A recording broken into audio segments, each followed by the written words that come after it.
تازہ ترین ویڈیوز کے لیے چینل کو سبسکرائب کر کے بیل آئیکن اور آل نوٹیفیکیشن پر کلک کریں تاکہ آپ کو ملے ہر اپڈیٹ سب سے پہلے۔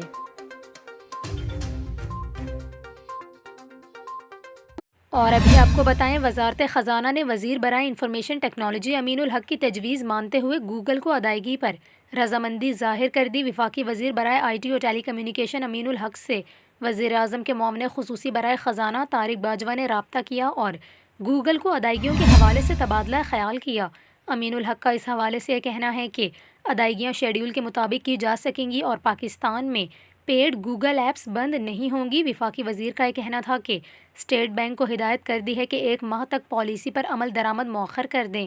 ٹیلی کام آپریٹرز کو ادائیگیوں کے طریقہ کار پر عمل درآمد کے لیے 1 ماہ کا وقت دے دیا گیا ہے۔ انہوں نے مزید کہا کہ 1 ماہ میں وزارت آئی ٹی اور وزارت خزانہ اسٹیٹ بینک کی مشاورت سے لاہیں عمل بنائیں گے۔ اس کے علاوہ امین الحق نے یہ بھی کہا کہ ٹیلی کام آپریٹرز نے وزارت آئی ٹی سے معاملے پر معاونت کی اپیل کی تھی، جس پر وزیر خزانہ اسحاق ڈار کو ادائیگیاں کرنے اور ٹائم فریم دینے کے لیے مراسلہ لکھا تھا۔ بروقت فیصلے پر وزیر خزانہ اور وزیر اعظم کے معاون خصوصی طارق باجوہ کے مشکور ہیں۔